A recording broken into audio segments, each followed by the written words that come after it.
The twin moons of Cerulean rose slowly over the dark edge of the atmosphere, casting pale light across the shimmering silver domes of the observation outposts. From here, Serenai watched the stars with quiet precision.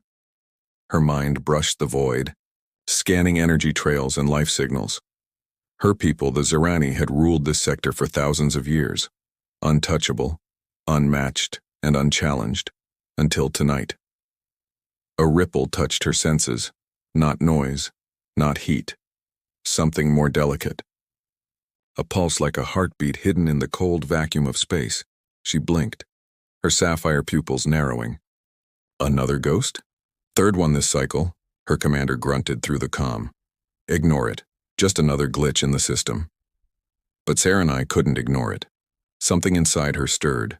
Far beyond Cerulean, hidden beneath a black light-absorbent hull, Terran Voss grinned. He leaned back in his cockpit, boots crossed, watching code scroll on a screen. The Ceruleans still hadn't seen him. His ship, Vagrant Whisper, pulsed softly like a shadow given form, human engineering at its finest, quiet, slippery, and far. Too bold for the universe's taste. He tapped a button and the ship shimmered forward, drawing closer to the surveillance dome. One wrong move and he'd be blasted out of the stars. But Terran liked the odds, and besides he had a mission and a hunger for discovery. The sensor deck of Cerulea's Dome 3 flickered, then flared. Serenai's breath caught. A shape formed. Faint. Flickering. Not a rock. Not a signal. Something alive. She reached out with her mind and touched him. Terran's entire body jolted. "What the hell?" he hissed, swerving. An image filled his head. Eyes, glowing silver blue, and a voice, no words, just sensation, warm, curious, intimate. "Who are you?" Her thought came, hesitant but deep. "Not yours," he whispered aloud, but he didn't pull away. The link faded. She gasped. He did too. Both sat stunned in their separate realms. "Run scan again," Serenai ordered, voice trembling.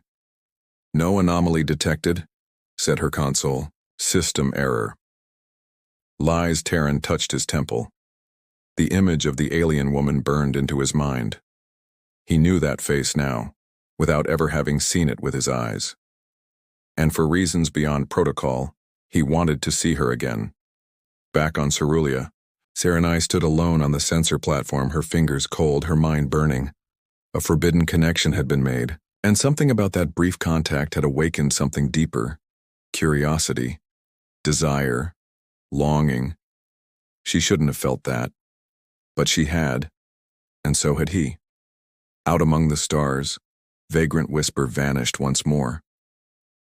But in the minds of two different beings from two distant species, something invisible remained. Not war. Not yet. But the kindling of something far more dangerous. Attraction. Deep within the asteroid fields of Sector 17, inside a cloaked human outpost known as Echo Bastion, lead, strategist Nero Quinn paced before a holographic display. Eyes narrowed. Cerulean comms were tightening. Signals once easy to intercept had grown silent. Smarter. Encrypted. But Nero didn't like giving up on anything, especially a mystery. Especially her. A week ago, during a skirmish, he'd intercepted a broken transmission. One word embedded in layers of encrypted code, not a name, a voice. Soft. Curious. Laced with notes his body still remembered. He played the audio again. "Nero." The sound rippled across the room like silk dragging over skin. A woman. Alien. And yet, his blood stirred. The voice had come from the Talari research station near the ruined moon of Lyros. A station now offline after a precision strike from one of his shadow ops. He hadn't expected survivors. He certainly hadn't expected her. Inside, a crystalline research chamber far from human borders.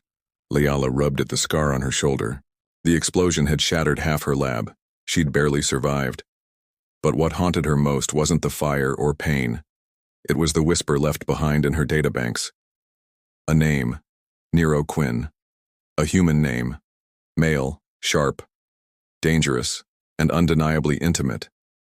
She had no idea how his signal had found its way into her private research logs, especially a frequency laced with biometric heat mapping data and voice patterns that mirrored her own dreams. She hadn't even realized she'd been dreaming of a man until that signal invaded her circuits. One moment, science. The next, sweat, pulse, breathless arousal. She shivered. Alien minds weren't supposed to connect like this. Her people, rational, evolved, were immune to primitive human lust. So why did her skin ache for him? Back in Echo Bastion, Nero's fingers flew across a console. "I'm opening the gate," he told the AI. "Warning," it replied. "Contact trace may trigger retaliatory sweep." "I don't care," he muttered.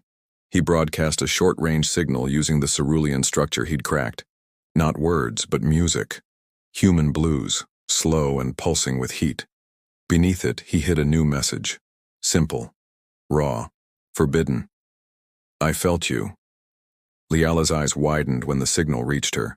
She hadn't imagined it. Nero was real, and he was calling her again. His message seeped into her system like a lover's breath against the nape of her neck. Her fingers trembled as she replied, "Against every rule, every order." "Why do you want me?" Seconds passed. Then came his answer, low and molten. "Because you're the one thing I can't unsee." She bit her lip. He was dangerous, arrogant, human. But the thought of him, rough hands, warm lips, savage intensity, had already rooted in her mind. That night, in their separate beds, light years apart, two souls lay awake. Liala, curled under a starlit canopy, fingers trailing heat across her skin as Nero's voice echoed in her thoughts. Nero, shirtless in a cold bunk, gripping the sheets while her name pulsed in his veins like wildfire. There was no battlefield between them tonight, only the aching silence of want.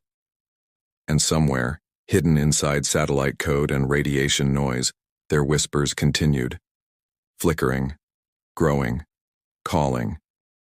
The cold darkness of space stretched endlessly around the hidden human outpost known as Echo Bastion. Inside, Nero Quinn and Liala's secret connection had deepened beyond mere signals and whispered code. It was no longer just war. It was a collision of two worlds wrapped in desire and defiance. Nero ran his fingers through his dark hair, the fatigue of endless battles etched on his face. Yet every time his mind drifted to Liala, heat flared through his veins stronger than any adrenaline, rushed from combat. He remembered the first time he saw her in the ghost data transmissions, a glimpse of sharp green eyes, the curve of her jaw, and the way she had stared back through the void, unafraid. Leah's fingers traced the edges of the crystal shards, scattered in her ruined lab.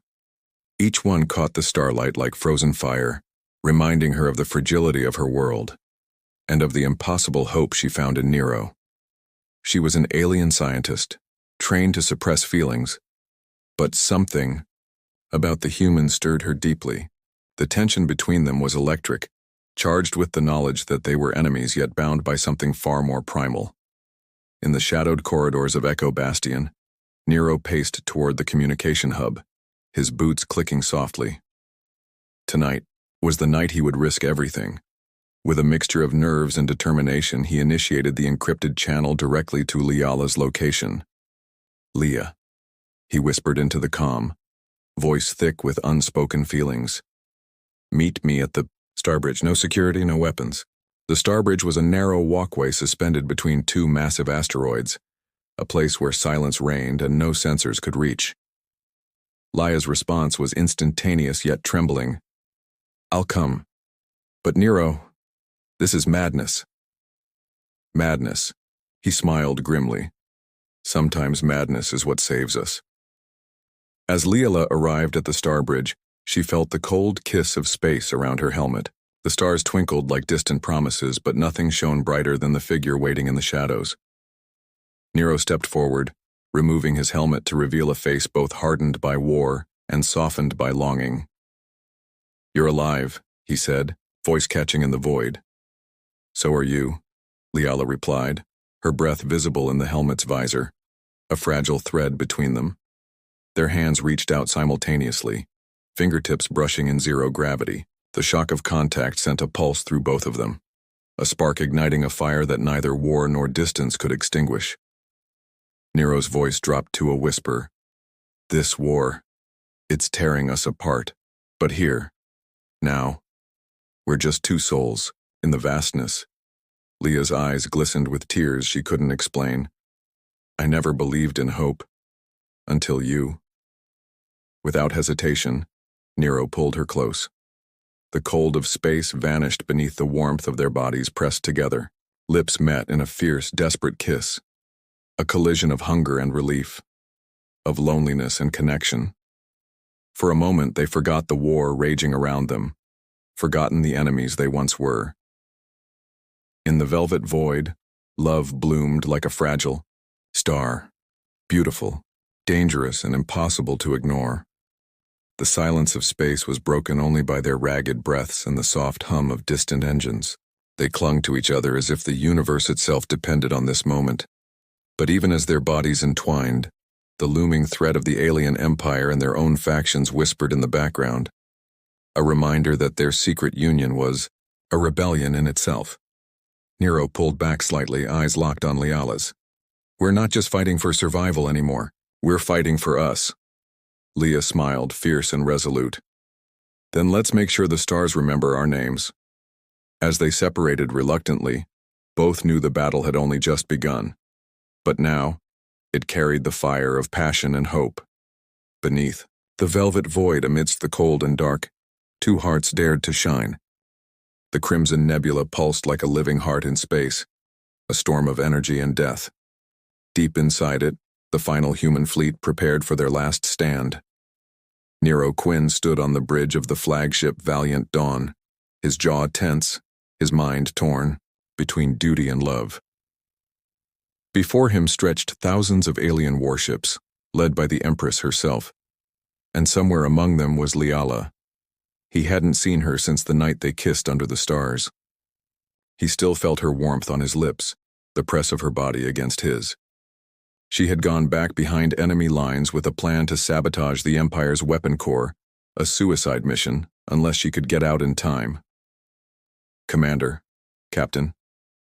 Orion's voice broke the silence. Orders? Nero didn't answer right away. Instead, he touched the pendant hanging beneath his collar. A tiny chip Liala had given him. A promise. I'll come back, and when I do, I'm yours. He turned to his crew. We hold the line, until she breaks their core. We don't fall. Not now. Inside the alien mothership, Liala moved like a shadow. Cloaked in stolen tech and raw determination, she reached the core chamber, a swirling sphere of red energy. Guards swarmed the halls, sensors scanning every breath. But she was relentless. Every step she took was a defiance of her own kind. Every beat of her heart cried for Nero. You better be waiting, she whispered, fingers dancing over the core's control panel. Alarms screamed. The system detected her intrusion, too late. The power grid fractured.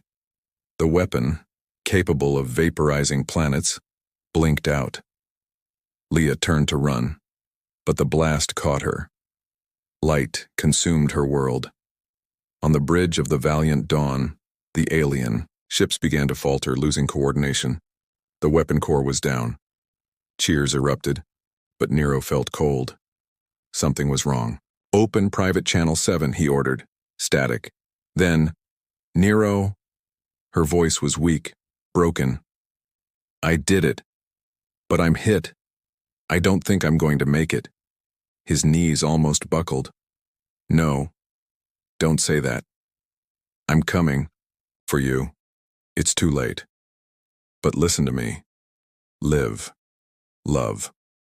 Let them know we were more than war. Then silence. 24 hours later, the war was over. With the weapon gone and their fleets shattered, the alien empire surrendered. Nero walked, alone through the ruins of the Crimson Nebula battlefield, now peaceful and eerie. Among the wreckage, his scanners caught something, a faint life signal. He dug through twisted metal, heart pounding, And there, burned, bloodied, but breathing, was Liala. Her eyes fluttered open as he pulled her into his arms. "Took you long enough," she whispered. Nero laughed, choked by tears. "I never left." Their kiss was slow, full of fire and promise. Their fingers, tangled like gravity, had never existed.